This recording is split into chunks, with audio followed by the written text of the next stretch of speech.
સર્વે વહાલા વૈષ્ણવોને જય શ્રી કૃષ્ણ. પુષ્ટિ માર્ગીય સત્સંગની આ પુષ્ટિ મહારસ ચેનલ પર આપ સૌનું સ્વાગત છે.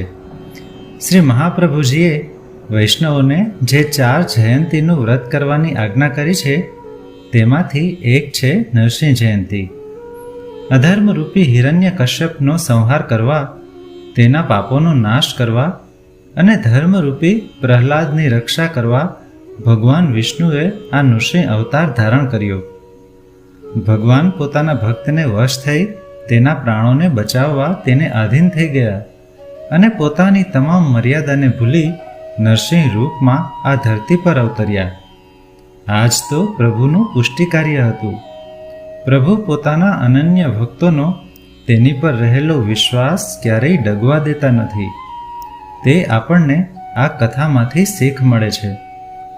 તો આ કથા શું છે અને પ્રભુને શા માટે આ નરસિંહ અવતાર ધારણ કરવો પડ્યો કે જેનું મુખ સિંહનું અને શરીર મનુષ્યનું હોય? હિરણ્યકશિપુ કોણ હતો અને બ્રહ્માજીએ તેને શું વરદાન આપ્યું હતું?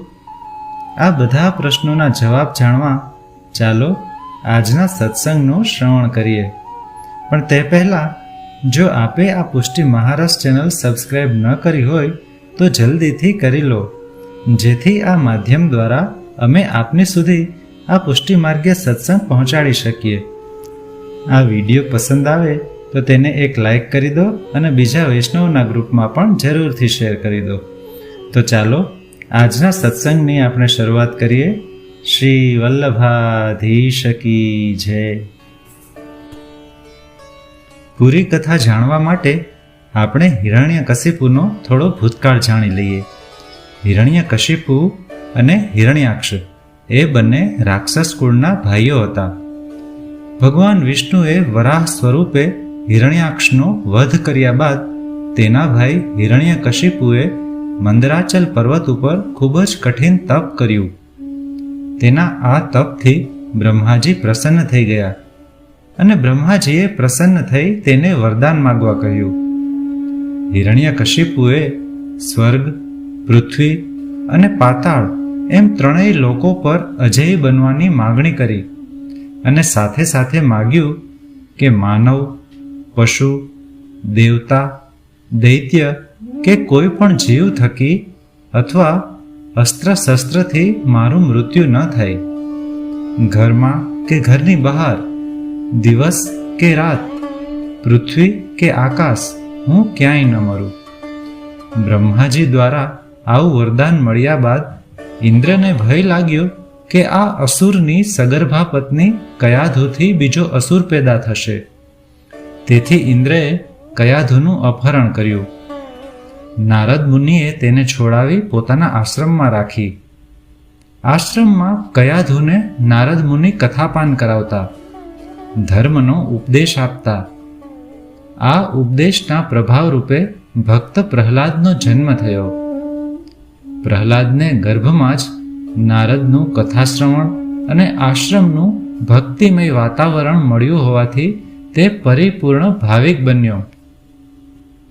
આ બાજુ હિરણ્યકશિપુ પોતાના ભાઈ હિરણ્યાક્ષના વધ અને પત્નીના અપહરણથી ભગવાન પર રોષે ભરાયેલો હતો.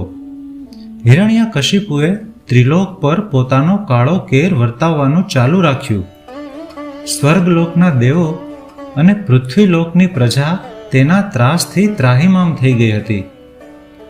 નારદ મુનિના આશ્રમમાંથી પાછા ફર્યા બાદ એક દિવસ હિરણ્યકશિપુએ પોતાના 5 વર્ષના પુત્ર પ્રહલાદને પૂછ્યું કે બેટા, તને શું ગમે છે? ત્યારે બાળક પ્રહલાદે કહ્યું, વનમાં જઈને શ્રી હરિનું ભજન કરવાનું મને બહુ ગમે. આ સાંભળી હિરણ્યકશિપુ તો ગુસ્સાથી લાલચોળ થઈ ગયો. પુત્ર પ્રહલાદને દૈત્યોના ગુરુ શુક્રાચાર્યના પુત્રો પાસે વિદ્યાભ્યાસ કરવા માટે મોકલી દીધો. બાળક પ્રહલાદ ધર્મ, અર્થ, કામ અને મોક્ષનો અભ્યાસ સંપૂર્ણ કરી ઘરે પાછો આવ્યો ત્યારે પિતાએ પૂછ્યું, બેટા, તું ગુરુ પાસેથી શું શીખ્યો?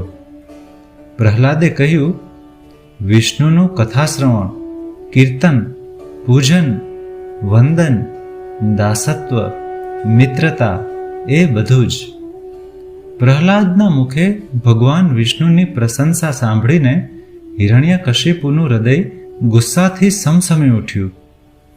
તેણે પોતાના અનુચરોને કહ્યું કે આને મારી સામેથી લઈ જાઓ અને મારી નાખો. આ મારો પુત્ર નથી, પણ મારા શત્રુની તરફદારી કરનારો છે. આથી અસુરોએ પ્રહલાદને અસ્ત્રો શસ્ત્રોથી વિંધવાનું શરૂ કર્યું. પરંતુ આ શું? અસ્ત્રો શસ્ત્રો ફંગોળાઈને બીજી દિશામાં ફરી ગયા. ખડગના વાર કર્યા તો તેના પણ કટકા થઈ ગયા. ત્રિશૂળ વાંકા વળી ગયા. વિષ આપ્યું તો તે અમૃત બની ગયું.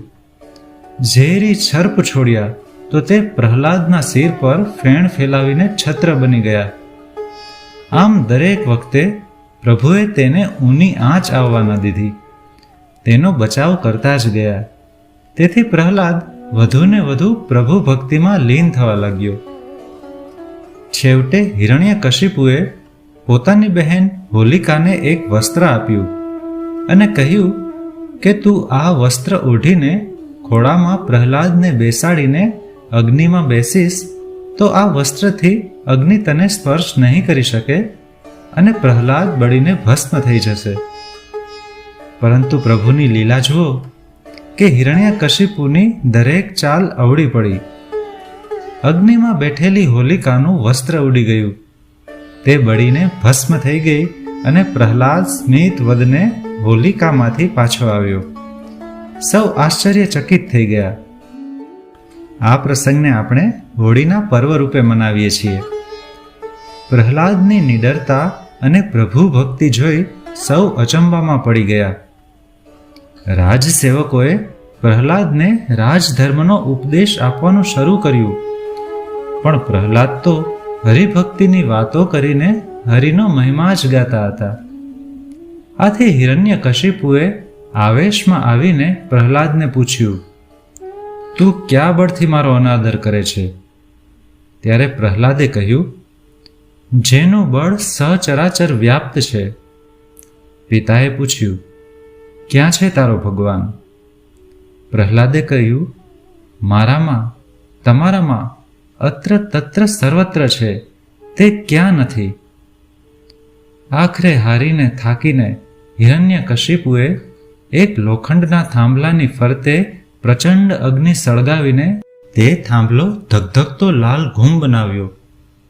પિતાએ પુત્રને કહ્યું, જો આ થાંભલામાં તારો ભગવાન હોય તો તું આ થાંભલાને બાથ ભર. પ્રહલાદે જેવી થાંભલાને બાથ ભરી તે સાથે જ થાંભલો ભયંકર અવાજ સાથે ચીરાયો.